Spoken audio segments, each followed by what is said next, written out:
The Strength Switch by Leah Waters. The Strength Switch from 2017 demonstrates how parents can employ strength-based parenting in family scenarios. It shows that children can blossom and flourish if parents switch their focus onto their child's strengths rather than being overly critical. Who should read this? Parents, teachers, and psychologists. Who wrote the book? Leah Waters is a psychologist who earned her PhD at Deakin University in Australia. She has been researching for over 20 years in the field of child education. In her work as a psychologist, she has seen what effect focusing on a child's strengths can have on child development and the well-being of the whole family. She has published a wide range of scientific articles on this subject. What's in it for me? Learn how to become a better parent. Having a child is a wonderful and joyous thing, but kids don't stay babies forever. Before long, the serious task of shaping and guiding young minds begins. Well, in theory at least. Parenting is no easy job, and there are many different schools of thought on how it should best be done. Should you be lax, authoritative, or even chummy with your kids? This book offers a scientifically grounded solution based on the concept of strength-based parenting. It's all about guiding children toward their strengths instead of focusing on their weaknesses. Parents will also benefit by learning how to stay mindful of their own behavior and understanding how to communicate with their children. With these tips, you may find that you and your children will naturally flourish in the activities you enjoy doing the most. In these blinks, you'll also learn how to develop greater self-control for parenting and for life in general, what sort of praise you should communicate to children, and the 3 steps to mindfulness. Using the strength switch helps you shift focus from children's faults to their strengths. It's human nature to see faults in everything. The eye automatically hones in on one negative aspect rather than seeing the bigger, often more positive picture. Typically, when faced with something like a beautiful vase, you're sure to first spot the cracks and scratches on the glaze. The same principle applies to parenting. If your attention is selective, all you're going to see are your child's faults. Dr. Waters herself is guilty of it. When her son Nick received a new bike for his 8th birthday, she told him to park it up on their home's front deck when he wasn't using it. However, despite repeated reminders, Nick kept forgetting. He just dropped his bike by the front door before running inside. Then, one day, Waters lost her temper. She came home from work, and the bike was there again, left unattended out front. She snapped at Nick. It was a classic case of selective attention. The author was focusing exclusively on a single negative incident at the expense of all else. This is where the technique of the strength switch comes in. It assists in shifting a parent's attention onto a child's strength. The next day, the author put the strength switch into action. Despite the ongoing bike issue, she deliberately forced herself to think about her son's positive qualities before she entered the house. Thanks to the technique, she was able to notice all the positive things that Nick had been up to. For starters, he'd been enthusiastic and loving in welcoming her home. But he'd also started to show that he could organize himself. He'd put his shoes and lunchbox away rather than just dropping them somewhere around the house. Over the following weeks, the author brought up the bike issue again. But this time, she did so without being aggressive or overly critical. She also paired it with compliments by pointing out everything Nick had remembered to do and how well organized he could be. The positive feedback worked its magic. Nick soon started to park his bike in its spot before coming into the house, and it all began the strength switch. The more Nick understood himself to be a strong organizer, the more likely he was to remember to stow the bike. A child's strengths are partially based on genetics, but the environment plays its part too. The moment a child hits 2 or 3 years of age, it usually becomes pretty clear to parents what her strengths are. She might be able to recognize shapes or color patterns easily, or she might have a natural affinity for music. But where do these abilities come from? The answer lies partly in genetics. Scientists have compared the strength of genetically identical twins with fraternal twins, who are 50% genetically similar, to measure the extent to which genes determine ability. They've done the same with adopted children's strengths in relation to their adoptive and biological parents. The results have shown that some strengths are in part genetically determined. For example, in 1986, University of Western Ontario study a 1986 University of Western Ontario study conducted by the psychologist Jay Rushton found that up to 50% of the differences in strengths, such as altruism or empathy, found in identical and fraternal twins were shaped by genes. A further study in 2007 by Michael Steger of Colorado State University confirmed this finding. It showed that the extent of an individual's creativity is 50% determined by genes. The same was true of cognitive abilities, self-control, and to a lesser extent, physical strength. By watching for signs of performance, you'll have concrete data to pinpoint your child's strengths. Young children should be encouraged to explore a variety of strengths, which they can then consolidate in adolescence. It can get awfully tiring if a child switches hobbies all the time. One day it's designing t-shirts or drawing horses. The next it's playing the trumpet or computer games. But that's not a bad thing. In fact, it's quite normal. Young kids should even be encouraged to test various strengths. There's science behind this. According to a 2004 study conducted by neuroscientist E.R. Sorrell, from about the age of 6 until adolescence, the brain's density increases dramatically. Neurologists have labeled this phase of overproduction, since the brain is producing many more cells and neural connections than it will actually ever need. As parents, we see the effects of that brain chemistry. Kids that age just love to get involved in new activities and to collect objects like cards, games, instruments, or athletics gear. And, what's more, they do it while being sociable, making friendly connections along the way. It's important to be relaxed about this chaos. Let yourself observe your child. Work out which of your child's abilities seem strongest and where his motivation and enjoyment find a home. Your child can then be gently nudged toward those activities a little more. The next stage is adolescence. This is when those recognized strengths get to be consolidated. Neurologically speaking, adolescence is quite different from childhood. E.R. Sorrell showed in an earlier 2001 study that during this phase, the number of brain cells is gradually beginning to diminish. This is a process that continues for the rest of one's adult life. But that loss isn't something to be worried about. It simply means that the brain is preparing itself to specialize in certain areas. That involves strengthening certain neural circuits rather than continuously creating new ones. When your teenager is in this phase, it's important to encourage her to focus on just a few strengths. This is important because it results in the strengthening of certain sets of neural circuits. That happens because the brain focuses less energy on producing brain cells and circuits that won't be required in the future. Be realistic about a child's attention span, but remember that sustained attention is an indicator of ability. Each one of us is prone to a little absent-mindedness sometimes. For example, you go to brush your teeth, only to discover that instead of minty fresh toothpaste, your mouth is filled with nail fungal cream.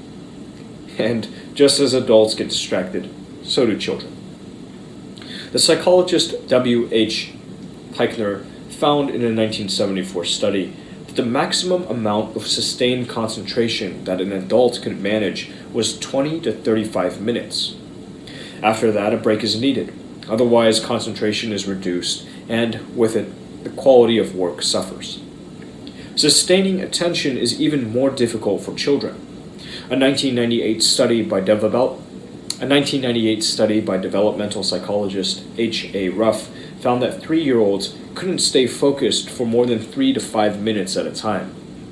For children between the ages of 6 and 12, the average time was no more than 10 minutes. That same study also showed that it's only in adolescence that we start to reach the same level as adults in attention-sustaining abilities. With all that in mind, it becomes even more important to note if your child shows a particular affinity for maintaining focus on a single activity for any length of time. This indicates that she is likely putting one of her natural strengths to use. Waters herself recalls one such occasion. She was working with a family whose child was particularly distracted and boisterous. Then he was given some Lego. For hours, the 3-year-old became immersed in building Lego. Not a peep was heard from him. It was extraordinary, and it also showed something very special. The ability to focus like that demonstrates a special strength in that area. In the case of Lego, that might indicate good spatial reasoning and high levels of creativity. As parents, it's important to encourage and praise children when you see this kind of concentration. It gives them feedback and lets them know what they're good at. And of course, it will also make parenting easier, since your child will happily busy himself for long stretches of time. Mindfulness is a method for improving awareness of thoughts and feelings, something very useful for parents. When you're a parent, you're going to face challenges. Life's no picnic, after all.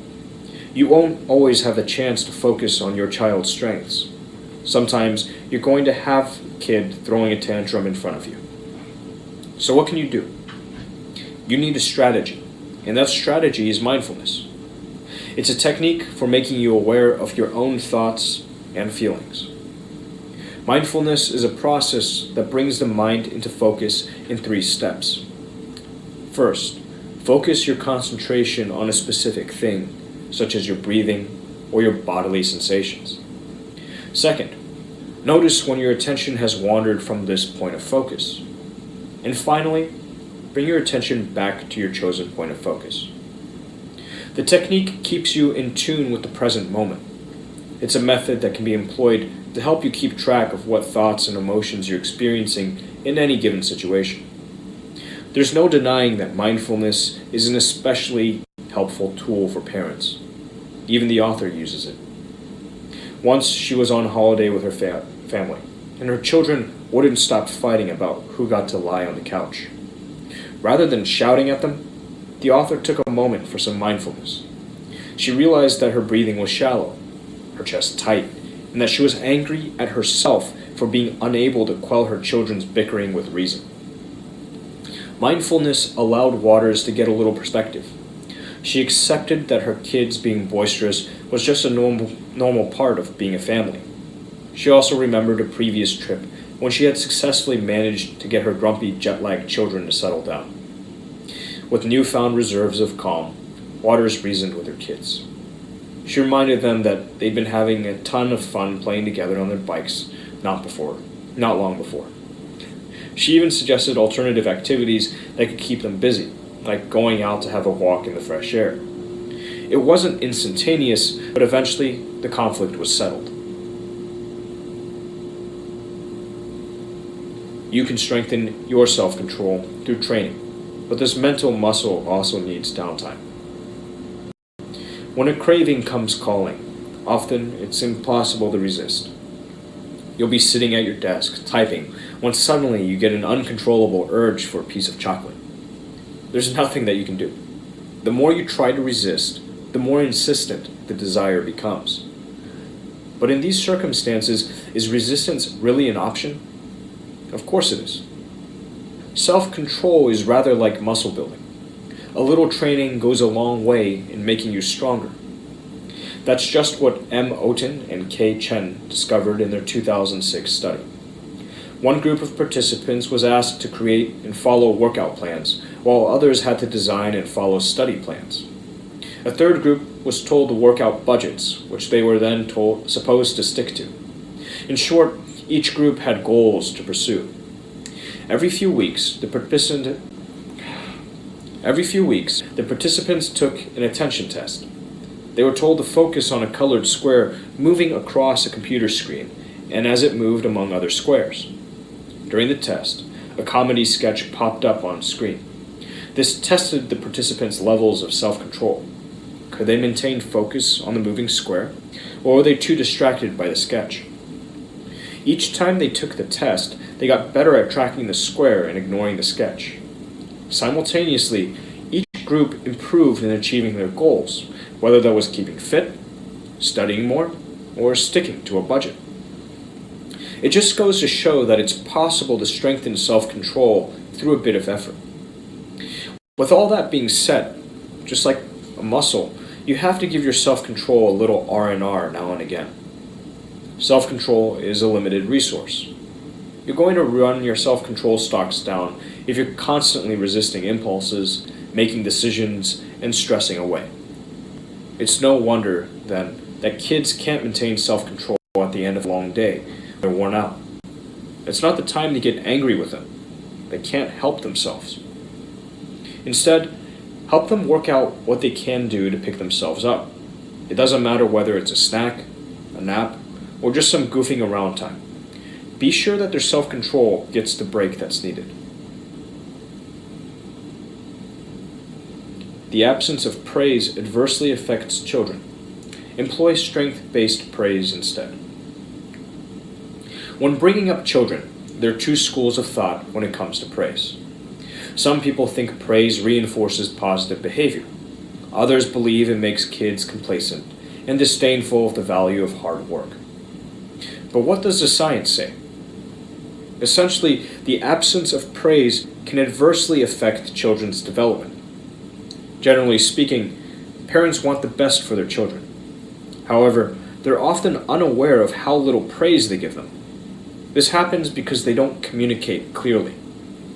That's what psychologist H.L. Barnes found in 1985. He interviewed parents and children separately about the parents' communication. The parents generally thought communication was open and supportive. The children, on the other hand, tended to feel that the opposite was true. There are serious consequences if children think parents' communication lacks approval, validation, or affection. According to a 2014 study conducted by developmental psychologist S. Whittle, children who hadn't received clear, positive communication from their parents were more prone to depression. They were also less likely to develop strong skills for learning and decision-making. Nor is it enough to avoid criticizing. The studies mentioned above also showed that a simple lack of positive communication is enough to negatively impact the development of a child's cognitive abilities. But what about the impact of praise itself? Waters has some strong opinions on this. A generic, "well done," isn't good enough. Helpful praise is specific praise. In particular, it turns out that strength-based praise supports children and assists in their development. Strength-based praise acknowledges a child's achievements, and it also recognizes and affirms those strengths that contribute to a child's accomplishment. Imagine that your child brings a painting back home from school. Instead of a cursory, "It's beautiful, I love it," it's better, as a parent, to explicitly acknowledge the child's endeavor and strength of creativity in using, for example, a certain combination of colors or tones. Use guilt, not shame, to discipline your children. Some parenting styles dictate that children should never, under any circumstances, be made to feel bad about anything. But that's no way to go about parenting. Children have to learn what's right and what's wrong. However, it's also critical that parents be clear and encouraging when communicating that. The two most common methods by parents to guide children in changing behavior are by inducing guilt or shame. The difference between the two is crucial. Remember, though disciplining a child through guilt is acceptable, shaming, on the other hand, should be avoided at all costs. Shame preys on the child's very person. It makes them feel that who they are is being rejected. Shaming a child often takes the form of general statements that a child is rude, second-rate, or plain stupid. Guilt works differently. When you employ it, you point at a child's action and encourage them to feel remorse for it. Imagine a child has forgotten to take her homework to school for the third time in a week. In this case, the parent could remind the child to be more aware of the importance of homework. In other words, guilt acts as a reminder of a child's responsibilities. It also stimulates a child's capacity for empathy and remorsefulness. There's also another aspect of guilt that you can use to educate your children. If you tell your child off using the strength switch, you'll find that a form of healthy guilt can be nurtured. It's an idea that's best visualized through an example. Imagine your child has started teasing other kids at school. In this case, you'll want to remind her of occasions when she displayed empathy and kindness. You could then express your disappointment that she didn't use these special strengths this time. You'll then discuss with her how to do better in the future, hopefully resulting in improved behavior. In these blinks, we've seen that rearing kids isn't easy, but it can be done without sugarcoating everything you say or being overly lax with discipline. All it takes is establishing a few rules for yourself and for your children. Before long, you'll be helping them to become the best possible versions of themselves. Final summary. The key message in this book. As a parent, it's possible to guide your children into being happier and doing better both in school and in life. You can do this by ensuring they stay busy with activities that correspond to their natural strengths. Parents can also help children by reminding them to pay attention to their strengths and noticing what they naturally enjoy. On top of everything else, being mindful and using strength-based praise will also help to create a positive and supportive communication system between you and your child. Actionable advice. Share strength stories with your kids. Rather than repeatedly reminding your children of the time they were too afraid to dive into the swimming pool, make a point of telling stories that illustrate their strengths. For example, a time that they spontaneously made a present for a relative or friend. Make sure to point out what specific strengths they were demonstrating when they did this, whether that be kindness, forethought, or organization. Alternatively, choose a particular strength and get your children to tell you when they felt they used this strength most clearly in their lives. What to read next? How Children Succeed by Paul Tough. You've just learned how to better communicate with your children and help them thrive in life. But you're not the only influence in your child's life.